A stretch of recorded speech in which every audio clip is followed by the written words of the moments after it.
జీవులందరికీ ఏవో ఒక కోరికలు ఉంటాయి. మానవుడే పుట్టాక కోరికలు లేకుండా ఉండడం అసంభవం. ముందు ఇహం అంటూ ఉంటేనే పరం గురించి ఏ జీవైనా ఆలోచిస్తాడు. వేళకింత అన్నం దొరికినవాడు అప్పుడు ముక్తి గురించి ఆలోచిస్తాడు. కానీ భుక్తి లేక గిజగిజలాడిపోతున్నవాడిని, చచ్చిపోతున్నవాడిని, బట్టలు లేక అల్లాడిపోతున్నవాడిని, గూడు లేక బాధపడుతున్నవాడిని, వర్షంలో తడిసిపోయి చలికి వణిగిపోతున్నవాడిని, ఒరే నువ్వు దేని గురించి ఆలోచించకురా, మోక్షం గురించి ఆలోచించు అంటే ఏం ఆలోచిస్తాడు? అందుకని పరమాత్ముడు ముందు భుక్తి తర్వాత ముక్తి అన్నాడు.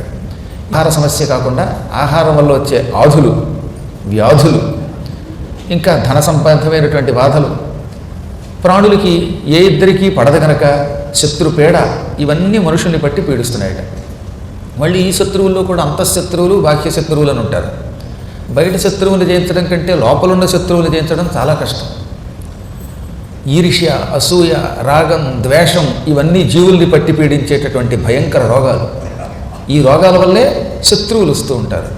దానికి ఇచ్చాడు విష్ణువు చెప్పినటువంటి ఆ శివపూజా విధానాన్ని నీకు చెబుతున్నాను వినమని బ్రహ్మ నారదుడికి చెప్పాడు. ఆ ఒక్కతో మనకిచ్చాడు.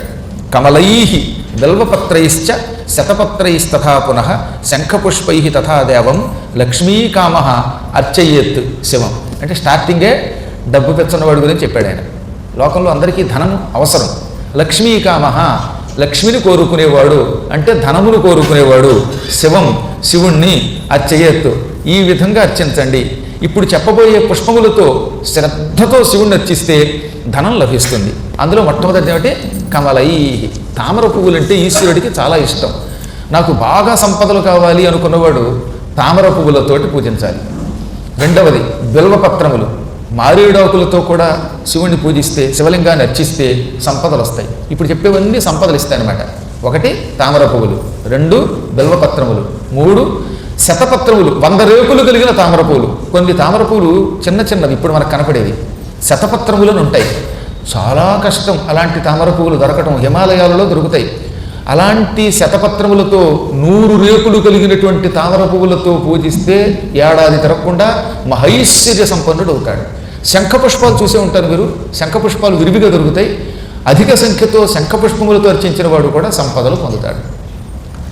ముడుచుకుపోయినవి ఎక్కువ అమ్ముతారు కదా, ఆ ముడుచుకుపోయిన రేకులు మెల్లిగా సుకుమారముగా విడదీసి ఒక్కొక్క పువ్వు శివుడి మీద పెడుతూ నమః అంటూ శత అష్టోత్తరం 108 నామములతో, అష్టోత్తర శతనామములతో పూజిస్తే మహాపాపములు తొలగుతాయి, సంపదలు కలుగుతాయి. ఏకకాలంలో పాప విమోచనం, సంపదలు కలుగుతాయి. ఎప్పుడు విడదీసిన తామర పువ్వులతో పూజిస్తే. తామర పువ్వులు ఎన్నుండాలో చెప్పలేదు, కానీ 108 నామాలతో, శివుడి యొక్క 108 నామాలతో ఓం శివాయ నమః, ఓం శంకరాయ నమః, ఇలా 108 నామాలు ఉంటాయి. శివుడికి అష్టోత్తర శతనామాలు. ఆ నామములతో పూజించు. ఎన్ని పువ్వులు ఉంటే అన్ని పువ్వులతో పూజించు, కానీ శ్రద్ధగా నమః అని. కమలములకు అంటే 20 తామర పువ్వులకి ఒక ప్రస్థము అని పేరు. ఇలా ప్రస్థముతో కానీ లేదా 1000 బిల్వదళములతో కానీ మారేడాకులతో కానీ శివుణ్ణి 11 రోజులు విడిచిపెట్టకుండా పూజిస్తే, మళ్ళీ అర్థమైందో లేదో చెప్పాలి క్లియర్గా.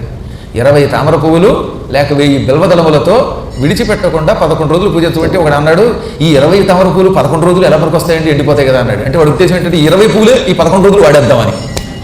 అక్కడ అది కాదు అర్థరార్థం. 20 తామర పువ్వులు ఈ రోజు ఇచ్చావు, రెండో రోజు మళ్ళీ 20 తెచ్చుకోమని. అంతేగాని 20 తామర పువ్వులతో 1000 బిల్వదళములతో 11 రోజులు పూజించంటే ఆ పువ్వులే వేసి ఆ దళములే వేసి మళ్ళీ తీసి వాటిని దాచి మళ్ళీ మర్నాడు కూర్చేయమని కాదు. అన్నం అయితే మాత్రం శుభ్రంగా ఏ రోజుకో రోజు చేసుకుంటావా.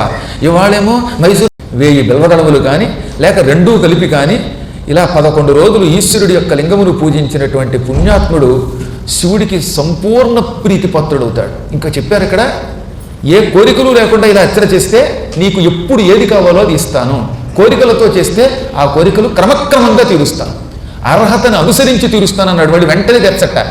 ఎందుకంటే మనం అజ్ఞానంతో పిచ్చి కోరికలు కూడా కోరుకోవచ్చు. పక్కవాడు చచ్చిపోవడం కోసం చేస్తున్నానంటే ఏమవుతుంది? అలా చేస్తా ఆ కోరిక తీరుస్తాడా? కోరికలు తీరుస్తాడు కదా ఈశ్వరుడని ఇలా అర్చన చేసిన వాడు లోకద్రోహమును తలపెట్టకూడదు. నీవు మంచి కోరుకో, సంపదలు కోరుకో, తప్పులేదు. పక్కవాడి సంపదలు కోరుకోకు, పక్కవాడి కొంప కోల్పోవాలని కోరుకోకు. అప్పుడు నీకు ఉన్నంత వరకు ఈ భౌతిక పూజ చెయ్యవలసిందే.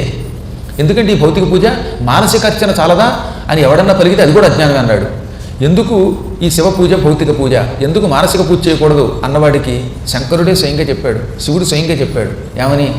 నువ్వు ఎందుకు ఈ భౌతిక పూజ అంటున్నావు? మరి నువ్వు ఎందుకు అన్నం తింటున్నావు? అన్నం తిన్నంత వరకు, మంచినీళ్లు తాగినంత వరకు, నిద్రపోతున్నంత వరకు, నీ మనస్సులో ఈ వస్తువు కావాలనే కోరికున్నంత వరకు భౌతిక పూజ తప్పదు. ఈ కోరికలు ఏమీ లేని మహావైరాగ్య సంపన్నుడు అయినప్పుడు మానసిక పూజ చాలు. ఇక అప్పుడు వాడికి లౌకిక పూజ అక్కర్లా. మనం ఎప్పుడూ లౌకిక పూజ చేయవలసిందే, శరీరం ఉన్నంత వరకు చేయవలసిందే. ఎందుకంటే శంకరాచార్య వారు చేయలేదా? ఈ స్తోత్రాలన్నీ ఆయన రాసినవే కదా ఎక్కువ భాగం. అర్చన చేసి, చందనం బాగా పూసి, రకరకాల అభిషేకాలు చేసి, పునః మరల జలంతో కూడా అభిషేకించు. అప్పుడే నీవు అనుకున్న ఫలితం పొందుతావు. మంత్రముతో పాటు మారేడు దళాలతో పూజిస్తే ఇక వాడికి శారీరక మానసికమైన సంపదలు రెండు వస్తాయి. శారీరక సంపద అంటే ఆరోగ్యం. ఆరోగ్యం లేకపోతే శరీరానికి ఇంకే పని చేయగలుగుతావు? శారీరక సంపద అంటే ఏమిటని చాలామందికి అనుమానం వచ్చింది. ముందు శరీరమునకు ఆరోగ్యం అవసరం, అప్పుడు మిగతా డబ్బులు ఉపయోగపడతాయి. ఈ శరీరమునకు ఆరోగ్యము సంపద ఇస్తాడు. మానసికమైనటువంటి సంపద అంటే ఏమిటి?